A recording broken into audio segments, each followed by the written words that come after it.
Sahabat Shalom, Bapak Yahweh memberkati saudara-saudara sekalian. Haleluya. Malam hari ini Bapak Ibu Saudara sekalian, di dalam ibadah Sabat kita akan kembali bersama-sama mendengarkan firman Tuhan yang juga akan berbicara tentang hari Sabat, yaitu satu firman Tuhan yang berbicara hari Sabat untuk manusia, bukan manusia untuk hari Sabat. Apa artinya ini saudara? Kita buka dulu kitab suci kita di dalam kitab Markus atau kitab Markus pasal kedua, ayat yang ke-27 sampai dengan yang ke-28 sebagai dasar firman Tuhan yang akan kita dengarkan bersama-sama pada malam hari ini. Kita akan membaca dua ayat ini bersama-sama supaya kita tahu firman ini arahnya kemana. Kita akan membaca bersama-sama. Bapak Ibu Saudara sudah ketemu semua? Sudah ya? Markus atau Markus 2 ayat 27 sampai dengan yang ke-28 kita baca bersama-sama. Dan dia berkata kepada mereka, hari Sabat dijadikan demi manusia, bukan manusia demi hari Sabat. Demikianlah anak manusia adalah Elohim atau Tuhan atas hari Sabat juga. Amin. Amin. Nah Bapak Ibu Saudara sekalian, kalau kita melihat kitab Markus atau kitab Markus pasal kedua dan pasal ketiga secara keseluruhan, maka di situ saudara kita akan bisa melihat di dua pasal ini Yesua itu banyak ditanya oleh ahli-ahli kitab atau orang-orang Farisi. Nah cuman yang disayangkan saudara, tujuannya ahli-ahli kitab dan orang-orang Farisi tanya sama Yesua ini, tujuannya itu tidak murni ingin bertanya yang pengen tahu, tetapi yang cukup disayangkan tujuannya itu juga untuk mencari-cari kesalahannya Yesua. Nah tetapi bukan Yesua kalau tidak bisa menjawab pertanyaan mereka. Sehingga saudara kalau kita perhatikan, ketika mereka berusaha mencari-cari kesalahan Yesua, di situ kita bisa melihat kalau kita membaca kitab Markus pasal 2 dan pasal 3 secara keseluruhan, di situ kita bisa melihat tidak ada satupun orang-orang Farisi dan ahli-ahli kitab atau ahli Torah yang bisa menjawab atau menyanggah jawaban dari Yesua. Mereka tidak bisa menyanggah ucapan Yesua. Dan di situ kita juga bisa melihat ketika mereka tidak bisa menjawab atau menyanggah jawaban dari Yesua, di situ mereka hanya terdiam begitu saja karena mereka tidak bisa harus menjawab apa untuk ucapan Yesua ini. Dan hari Sabat dijadikan untuk manusia, bukan manusia untuk hari Sabat. Itu juga satu di antara jawaban Yesua ketika saat itu Yesua menjawab orang-orang Farisi. Yang pada waktu itu sekali lagi orang-orang Farisi yang tanya sama Yesua, tanyanya itu motivasinya bukan murni kepingin tahu, tetapi mereka juga berusaha cari-cari kesalahannya Yesua. Tetapi saat itu tidak ada satupun tuduhan-tuduhan dari orang-orang Farisi yang tidak dipatahkan oleh Yesua. Nah lalu sebetulnya apa maksudnya hari Sabat untuk manusia, bukan manusia untuk hari Sabat? Di sini saudara, ada tiga hal yang akan kita renungkan bersama-sama terkait dengan hari Sabat ini. Yang pertama, yang harus kita tahu dulu, hari Sabat ditetapkan atau diciptakan Bapak Yahweh, diciptakannya itu sejak penciptaan dunia. Jauh sebelum orang-orang Yahudi ada, jauh sebelum ahli-ahli kitab atau ahli Torah ada, dan juga jauh sebelum orang-orang Farisi itu ada. Jadi sekali lagi, hari Sabat diciptakannya itu sejak penciptaan dunia. Dan kalau dikatakan hari Sabat diciptakannya sejak penciptaan dunia, itu berarti jauh sebelum orang-orang Yahudi ada, jauh sebelum ahli-ahli kitab ada, dan jauh sebelum orang-orang Farisi itu ada. Jadi ketika Yesus mengatakan hari Sabat untuk manusia, bukan manusia untuk hari Sabat, kira-kira Yesus itu sedang ngomong sama orang-orang Farisi begini, saudara.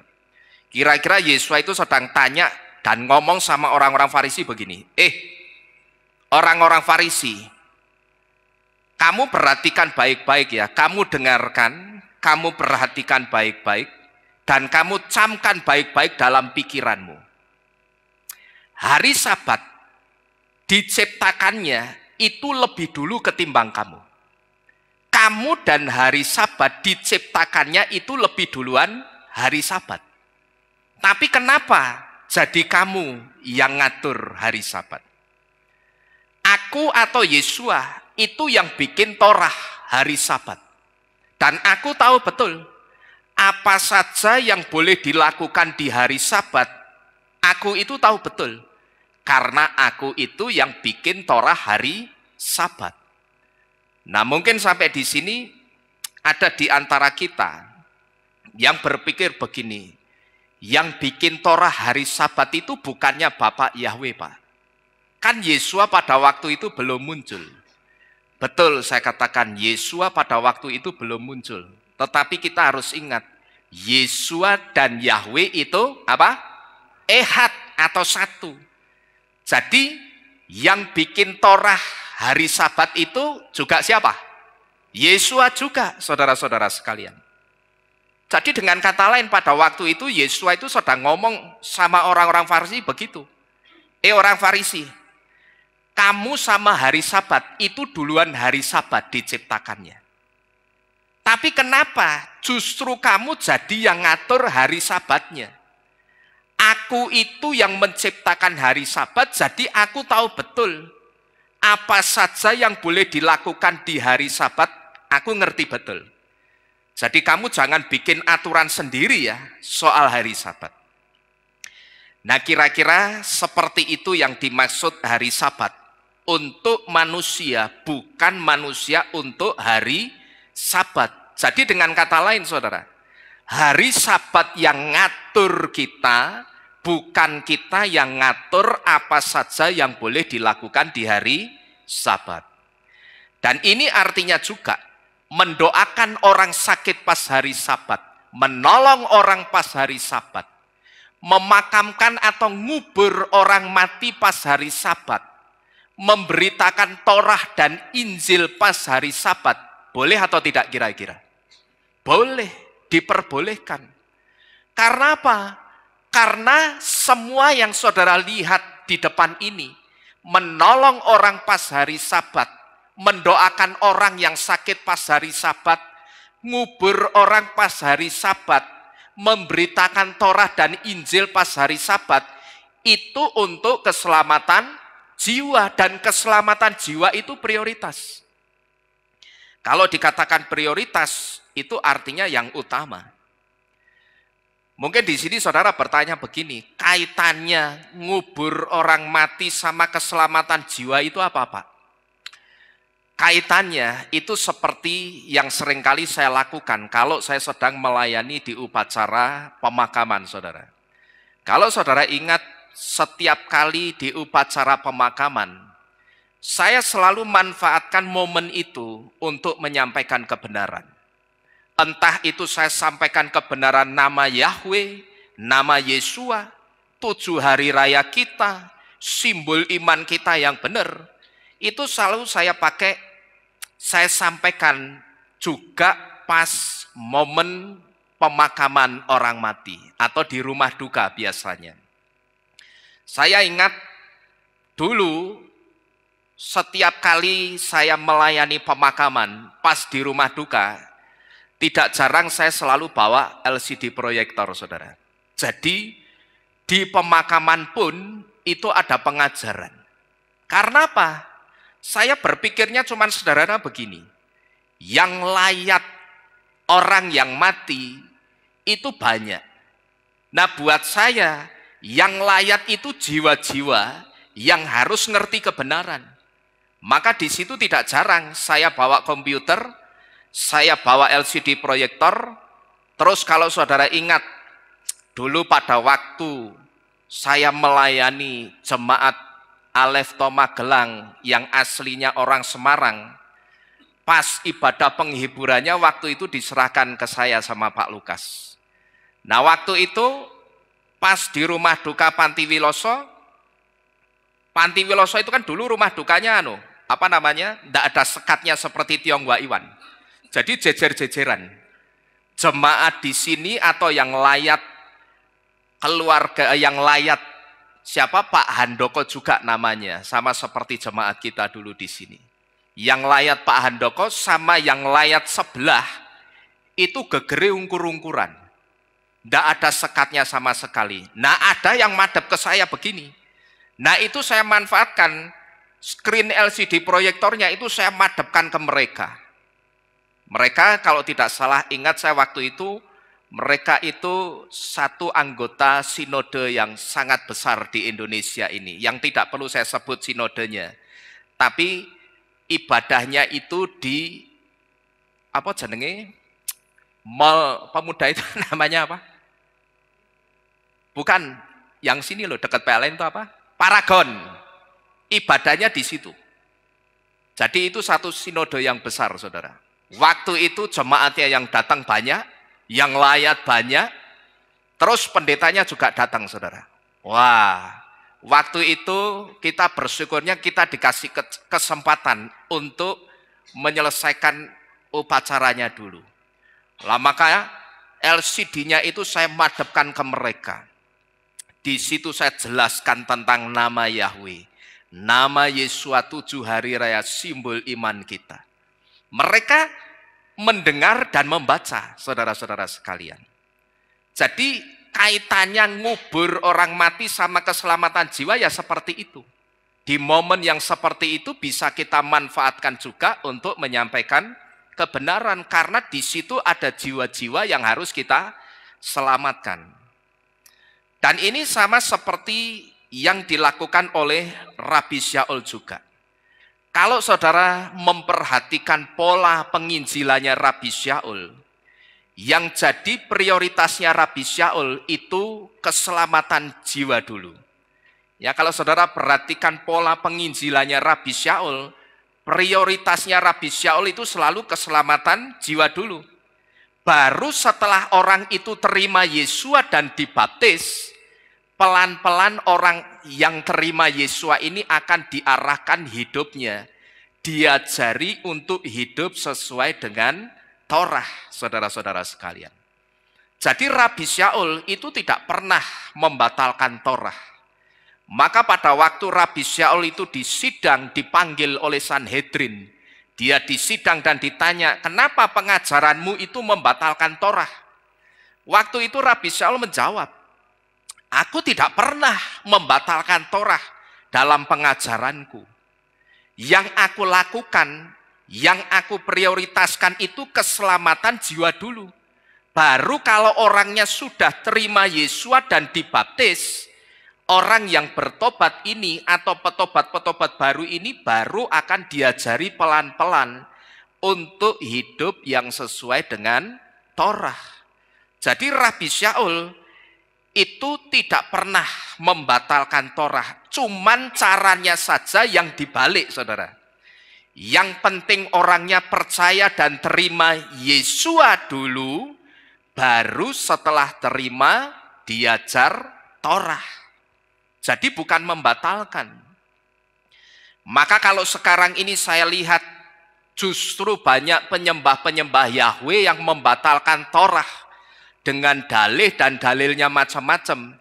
Saya sebut ini penyembah-penyembah Yahweh yang keminter, saudara. Kenapa saya katakan keminter? Karena Rabi Syaul yang lebih pinter dari kita saja, dia tidak membatalkan Torah. Dia tidak pernah membatalkan Torah karena dia pegang Yesua yang mempertobatkan dia.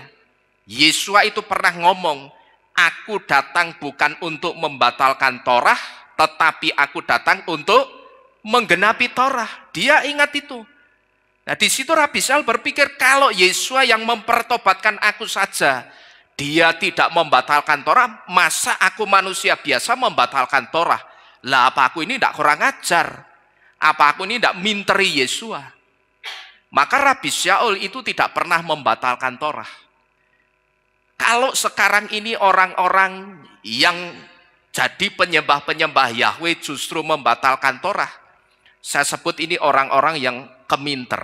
Kenapa saya katakan keminter? Rabi Shaul itu kan lebih pinter dari kita. Saudara bisa lihat tulisan-tulisan dari surat-suratnya Rabi Shaul, bahasa tulisannya itu kelihatan sekali kalau ini bukan orang biasa, saudara. Ini orang pinter Rabi Shaul ini.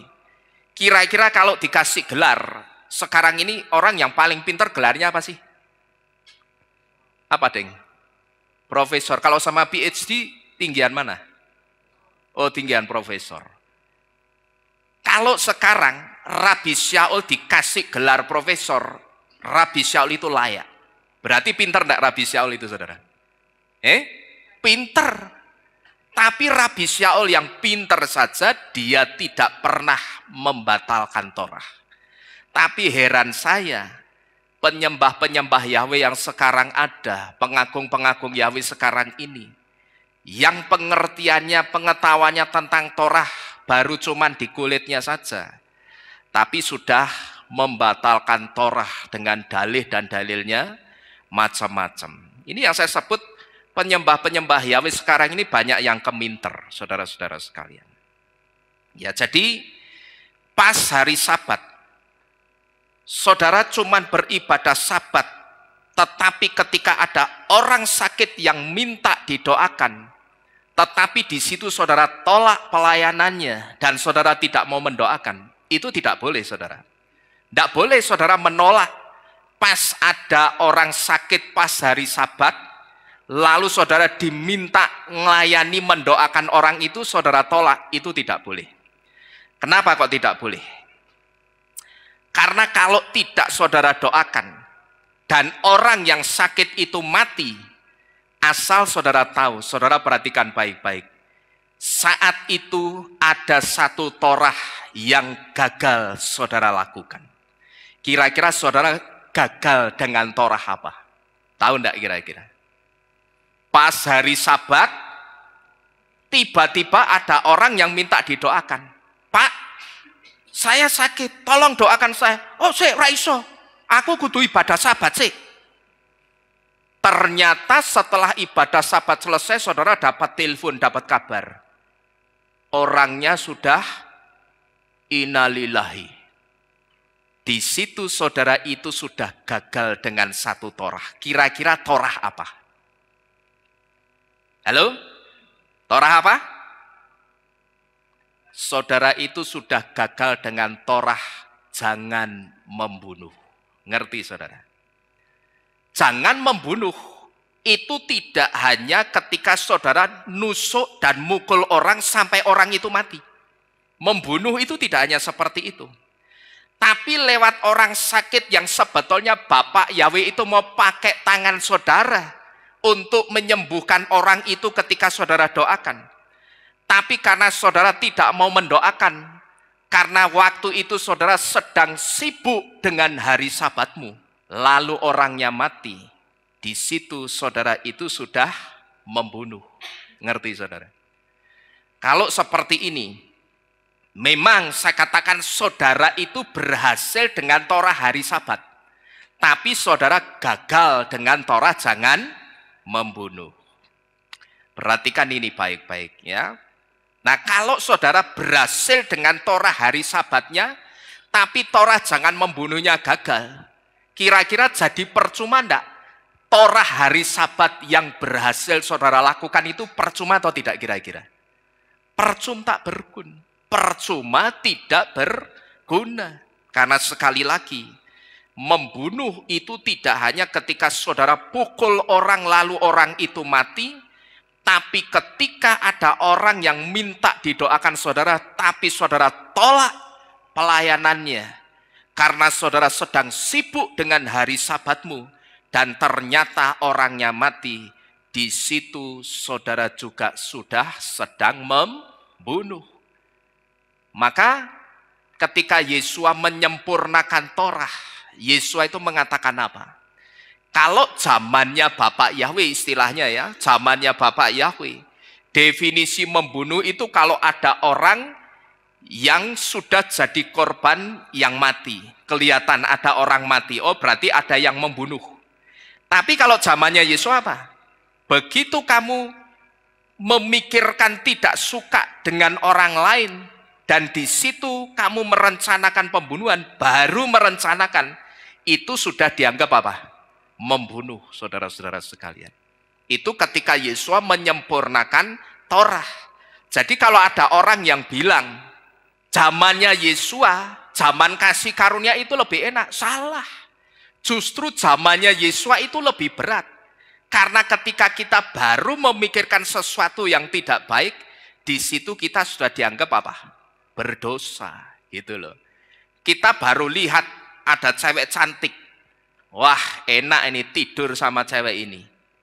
Padahal sudah tidur atau belum? Belum, tapi sudah dianggap sama Yesua itu sedang berzina. Gitu loh saudara ya. Jadi sekali lagi, membunuh itu tidak hanya ketika saudara pukul atau tusuk orang lalu orangnya mati, tapi ketika saudara menolak pelayanan, mendoakan orang, dan orang yang minta pelayanan saudara itu mati, apalagi matinya belum ngerti kebenaran, di situ saudara itu juga sedang membunuh orang itu. Jadi kalau saya simpulkan saudara, hari Sabat yang adalah hari untuk memuliakan Bapak Yahweh, itu tidak hanya ketika kita sedang quality time, berdua saja dengan Bapak Yahweh seperti malam hari ini. Hari Sabat yang adalah hari untuk memuliakan Bapak Yahweh, itu tidak hanya ketika kita sedang berdua saja dengan Bapak Yahweh seperti ibadah Sabat sekarang ini saudara. Tapi ketika ada yang kita lakukan untuk memuliakan Bapak Yahweh juga, seperti mendoakan orang sakit dan orangnya sembuh, di situ Bapak Yahweh itu juga apa ini? Dimuliakan. Karena inti hari Sabat itu segala sesuatu yang memuliakan Bapak Yahweh. Intinya hari Sabat itu pokok segala sesuatu yang memuliakan Bapak Yahweh. Maka waktu Yesus jawab orang-orang Farisi yang pada waktu itu cari-cari kesalahannya, waktu itu Yesus cuma ngomong apa? Dia tanya sama orang Farisi dengan dua pertanyaan. Orang-orang Farisi, aku cuma mau tanya dengan dua pertanyaan ini. Kamu jawab coba. Yang pertama ditanya apa? Mana yang boleh dilakukan di hari Sabat? Berbuat baik atau berbuat jahat? Tapi ternyata di pertanyaan yang pertama ini saja saudara, orang-orang Farisinya sudah tidak bisa jawab. Karena sudah tidak bisa jawab, dilanjutkan ke pertanyaan yang kedua. Sekarang aku mau tanya lagi, coba kamu jawab. Mana yang boleh dilakukan pas hari Sabat? Menyembuhkan orang ini atau membunuh orang ini? Karena pada waktu itu konteksnya, Yesua itu sedang mau menyembuhkan orang yang lumpuh separuh tangannya, yang lumpuh sebelah. Entah lumpuh sebelah atau stroke separuh, pokok orangnya itu ceritanya tangannya itu layu sebelah. Yang satu tidak bisa digerakkan entah yang kanan atau yang kiri. Nah tetapi pada waktu itu rupanya orang-orang Farisi ini sudah ngincer. Ini ada orang yang minta didoakan, ini mesti Yesua ini akan mendoakan dan menyembuhkan orang ini. Lah ini kan pas hari Sabat. Kita lihat saja, kira-kira Yesua akan menguduskan hari Sabat atau dia akan menyembuhkan orang ini pas hari Sabat. Dilihat saudara, dia mata-mati dari kejauhan dan ternyata dugaan mereka betul. Waktu itu Yesua menyembuhkan orang itu. Rentangkanlah tanganmu, dan seketika itu juga orangnya sembuh. Begitu sembuh, langsung Yesua itu dituduh macam-macam. Tapi ketika Yesus dituduh, waktu itu orang-orang Farisinya cuma ditanyain, coba kamu tukang tuduh ini, aku cuma mau tanya 2 pertanyaan. Mana yang boleh dilakukan pas hari Sabat? Berbuat baik atau berbuat jahat? Di situ mereka diam. Yang kedua mereka ditanya lagi, mana yang boleh dilakukan pas hari Sabat? Menyembuhkan orang yang sakit ini atau membunuh? Saudara jangan berpikir kalau Yesus tanya menyembuhkan orang sakit ini atau membunuh, terus Yesus itu akan ambil pisau, orang yang sakit itu bukannya ditolong malah ditusuk sehingga dia mati. Bukan seperti itu. Tapi apa saudara? Ketika Yesus lebih nuruti omongannya orang-orang Farisi sehingga Yesus tidak mendoakan dan menyembuhkan orang yang lengannya sakit sebelah ini, di situ sebetulnya Yesus sudah membunuh. Gitu loh saudara. Jadi pada waktu itu saudara, orang-orang Farisinya bisa kita lihat, mereka hanya diam dan tidak bisa menjawab. Karena apa? Kok mereka hanya diam dan tidak bisa menjawab itu karena apa? Ya karena ini, mereka tidak ngerti konsep ini. Mereka tidak tahu konsep yang saudara lihat di depan ini. Bahwa memuliakan Bapa Yahweh di hari Sabat itu tidak hanya dengan beribadah Sabat. Tapi ketika Yesus menyembuhkan orang yang sakit stroke separuh, lumpuh separuh, di situ Bapa Yahweh itu sedang dimuliakan. Nah itu yang tidak masuk kepikirannya orang-orang Farisi. Orang-orang Farisi ngertinya menguduskan hari Sabat itu cuman ibadah Sabat, gitu loh saudara. Menguduskan hari Sabat itu kan memuliakan Bapa Yahweh, sedang memuliakan Bapa Yahweh, betul. Bagaimana caranya? Dengan beribadah Sabat. Maka begitu Yesus itu sibuk menyembuhkan orang yang sakit, nulung orang-orang lainnya di pasal 21 perikop penuh, dan di sebagian pasal 3 Yesus banyak melakukan mujizat dan menolong orang.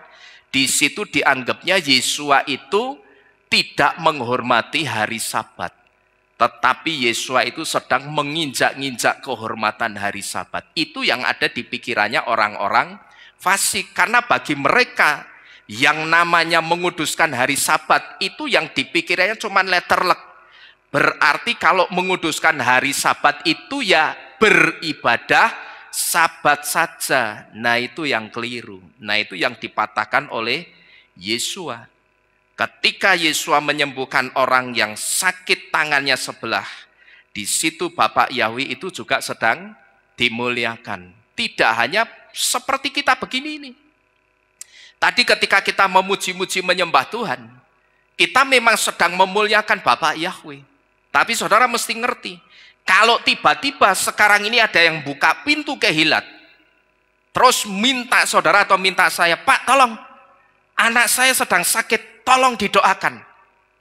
Saya harus berangkat tidak kira-kira? Berangkat, saya mesti berangkat. Karena memuliakan Bapa Yahweh itu tidak hanya dengan ibadah Sabat, tetapi dengan mendoakan orang juga. Karena apa? Karena begitu orangnya didoakan sembuh, disitulah Bapa Yahweh itu juga akan dimuliakan. Karena yang disebut memuliakan Bapa Yahweh atau inti hari Sabat, itu segala sesuatu yang memuliakan Bapa Yahweh. Nah ini yang pertama, yang dimaksud hari Sabat untuk manusia, bukan manusia untuk hari Sabat. Kemudian yang kedua, hari Sabat untuk manusia, bukan manusia untuk hari Sabat. Itu sebetulnya juga untuk mencegah manusia atau mencegah kita jadi hamba pekerjaan. Saudara-saudara sekalian, kalau saudara melihat di depan ini ditulisnya hanya hamba pekerjaan, itu sebetulnya tulisan yang saya perhalus. Tapi kalau dari yang saya pelajari dari sumber aslinya, nulisnya itu lebih keras. Ditulisnya bukan hamba pekerjaan, tapi budak pekerjaan. Lebih kasar apa lebih halus ini? kasar. Ya, jadi saudara mesti ngerti, hari Sabat untuk manusia bukan manusia untuk hari Sabat. Itu juga untuk mencegah manusia jadi hamba pekerjaan. Nah, di sini saudara perhatikan baik-baik. Kalau dikatakan hari Sabat untuk manusia itu untuk mencegah manusia jadi hamba pekerjaan, maka kalau sekarang ini masih ada di antara kita yang tidak merayakan 7 hari raya sepenuhnya dan tidak merayakannya itu karena pekerjaan, maka suka atau tidak, saudara harus mau terima label ini.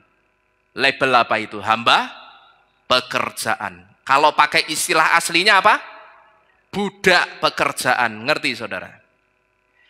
Jadi kalau sekarang ini masih ada di antara kita yang tidak merayakan 7 hari raya penuh, 7-7-nya, dan tidak merayakannya itu karena pekerjaan, suka atau tidak, saudara mesti terima label ini.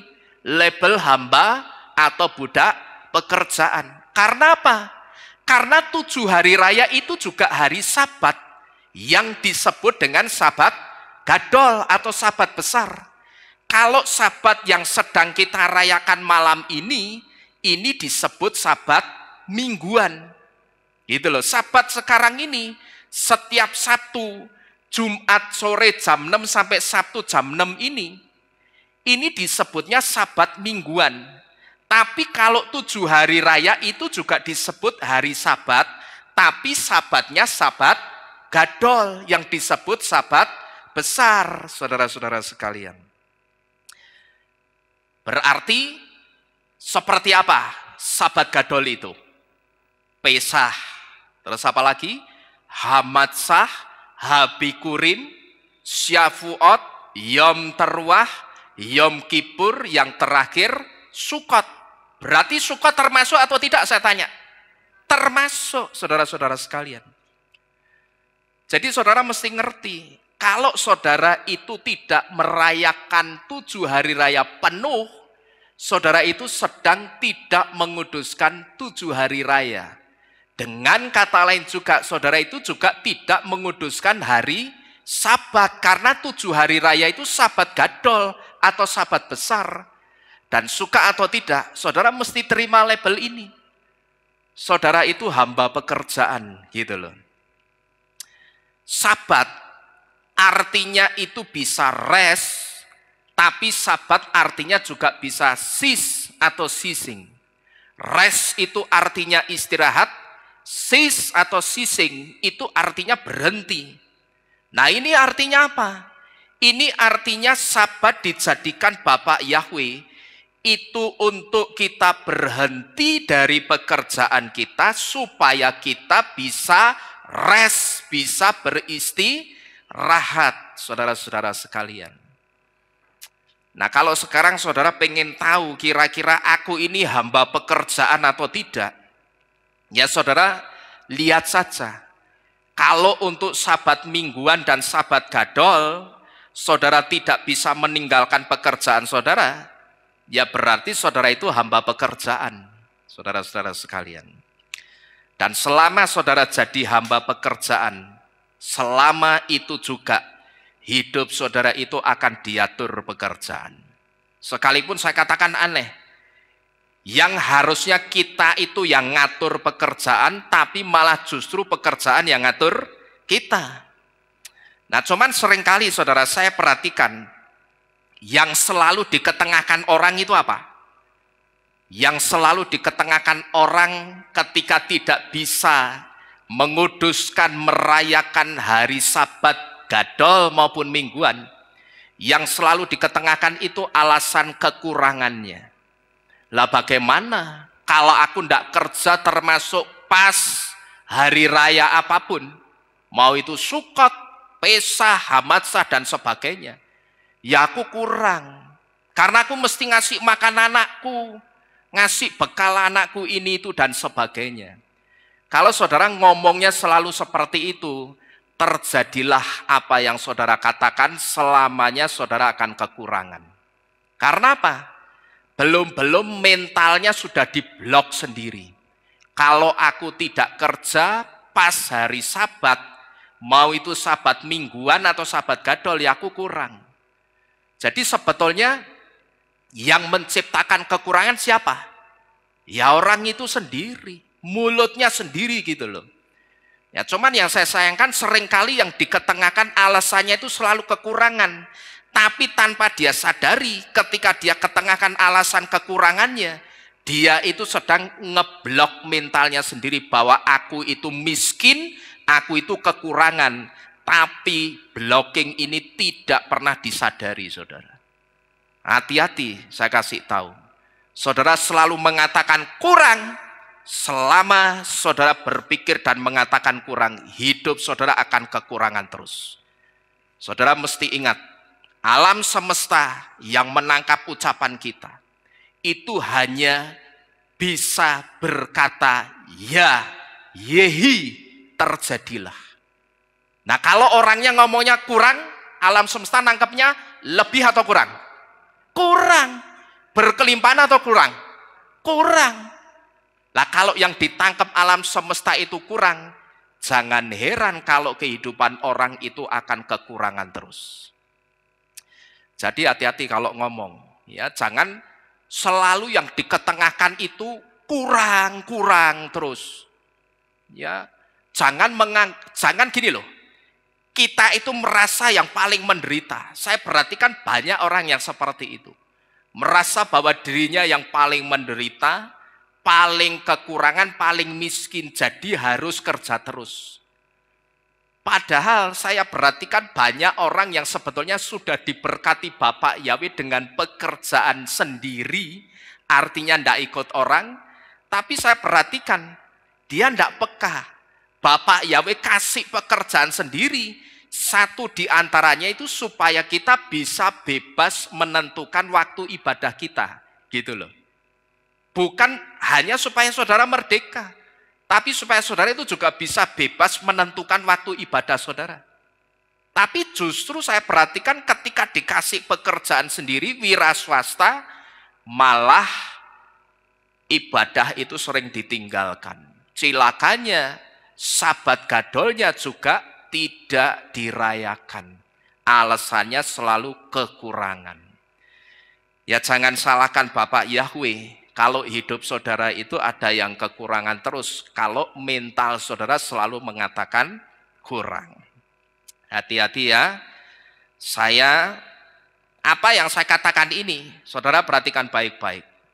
Kalau saudara selalu ngomong kurang, jangan salahkan Bapak Yahweh kalau hidup saudara kurang terus. Ini ya, kata-kata saya ini mau saudara patahkan dalam nama Yesus sekalipun, tidak akan patah. Karena apa? Yang saya katakan yang benar. Gitu loh. Salah enggak saya ngomong begitu kira-kira saudara? Enggak salah. Yang saya katakan benar karena saya hanya menyambung ucapan saudara. Menyambung omongannya orang-orang yang selalu ngeluh kekurangan. Ya jadi kekurangan terus. Di sini kita tidak pernah diajar seperti itu. Kita tidak pernah diajar mental miskin. Kita tidak pernah diajar mental block. Karena kalau sampai orang itu mental block, maka mental blocknya itu akan mengarahkan orang itu jadi goblok. Goblok itu bukan hanya sekedar paraban, bodoh, bukan. Go itu artinya apa? Pergi menuju, blok itu artinya apa? Blocking. Jadi menuju ke blocking. Dibatasi segala sesuatunya gitu loh. Saudara itu artinya selalu membawa hidup saudara dalam keterbatasan-keterbatasan yang disebut dengan blok atau blocking itu. Tapi nek go blok diucapkan cepat jadinya apa? Goblok. Artinya apa? Mental blok saudara itu sebetulnya barangnya setan yang tujuannya untuk bikin saudara goblok alias bodoh. Gitu loh. Setan itu tidak senang lihat ada saudara yang sukses, hidupnya berkelimpahan, tidak senang. Maka selalu ditanamkan di pikirannya apa? Kowe lah kekurangan. Sedangkan nek kowe kerja ki ya pas sukot ki ya, kowe iso entuk sapek jeng lho. Entuk gopek jeng, tapi nek kowe ra mangkat, yo amsyong.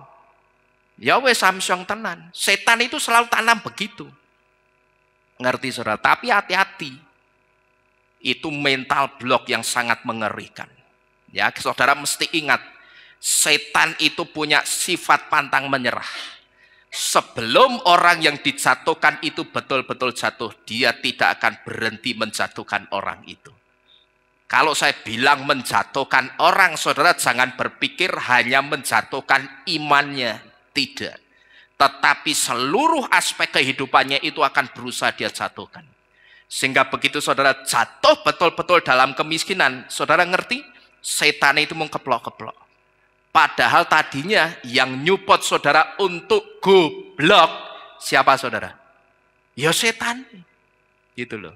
Soalnya saudara didorong terus untuk punya mental block, mental kemiskinan, mental kekurangan. Hati-hati saudara-saudara sekalian. Jadi yang kedua, perhatikan ini baik-baik. Hari Sabat untuk manusia, bukan manusia untuk hari Sabat. Itu juga untuk mencegah kita jadi hamba pekerjaan, saudara-saudara sekalian. Ini yang kedua. Kemudian yang ketiga tentang hari Sabat. Hari Sabat untuk manusia juga untuk purifikasi atau pemurnian. Karena apa? Kok hari Sabat untuk manusia itu juga untuk purifikasi atau pemurnian itu kenapa? Karena selama 6 hari manusia bekerja, manusia bisa saja terkontaminasi dengan pengaruh-pengaruh buruk. Nah di hari Sabat, ketika kita berhenti dari pekerjaan kita, dan di situ kita menguduskan hari Sabat, kita datang kepada Bapa Yahweh lewat hari Sabat. Di situ kita itu sedang mempurifikasi atau memurnikan kembali tubuh dan jiwa roh kita yang 6 hari sebelumnya terkontaminasi dengan pengaruh-pengaruh buruk dan energi-energi negatif. Yang kita terimanya itu dengan sengaja, dengan sadar atau tidak, pengaruh-pengaruh buruk itu ternyata datang juga dari pekerjaan atau lingkungan pekerjaan kita. Nah di sini saya kasih satu catatan.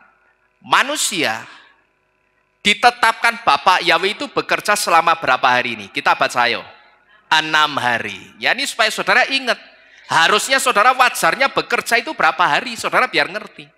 Manusia bekerja selama berapa hari? 6 hari. Sekarang perhatikan.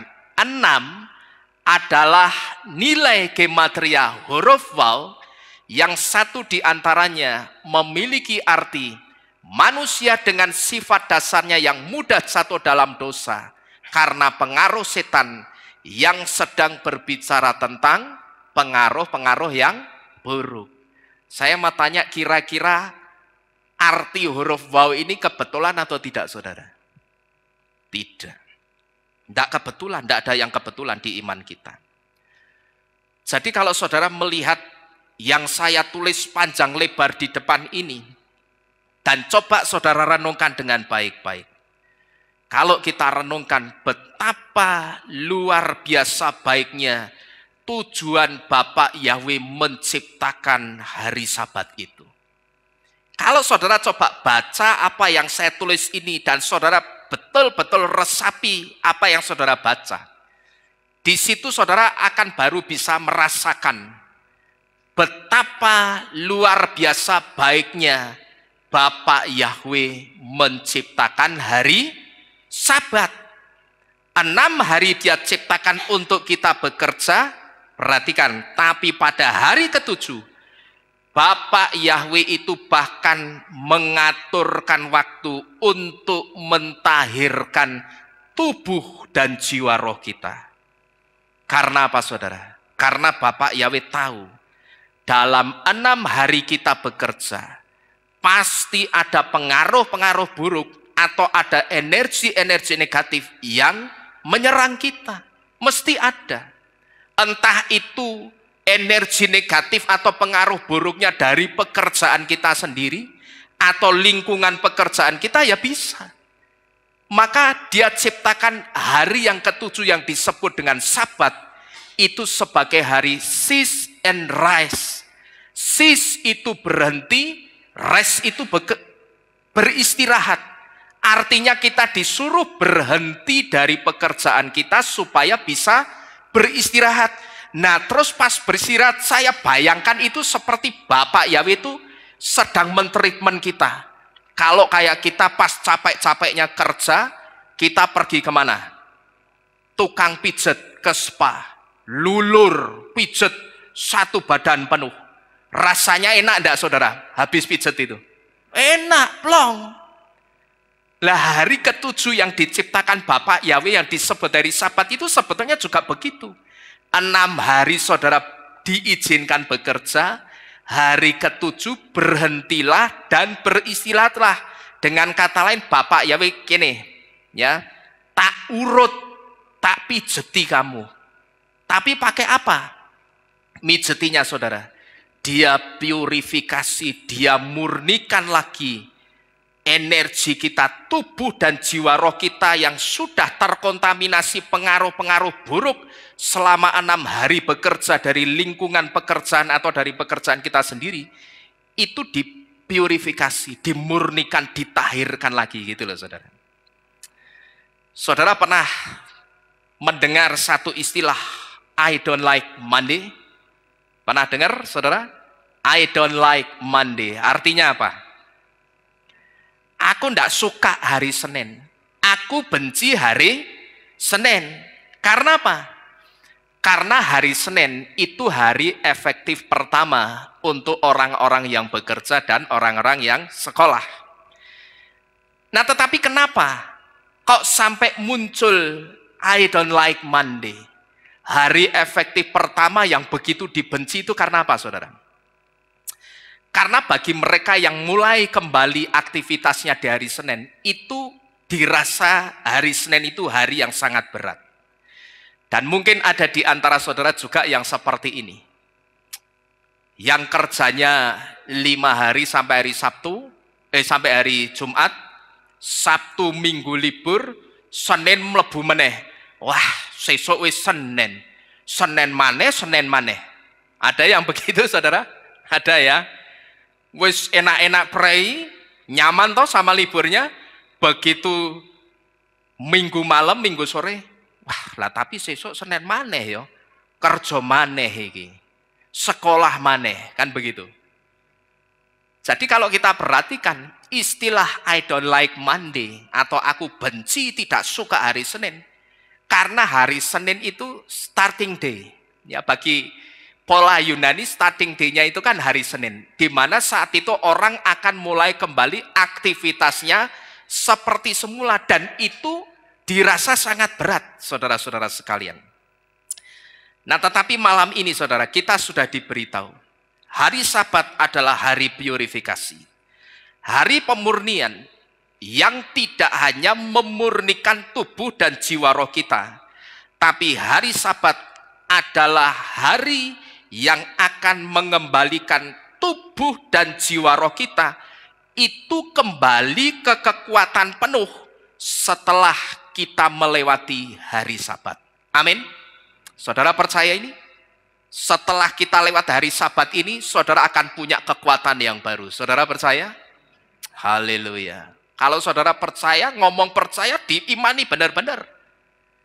Jadi nanti kalau aku mesti kembali ke rutinitas semulaku hari Senin, aku akan kembali dengan kekuatan penuh.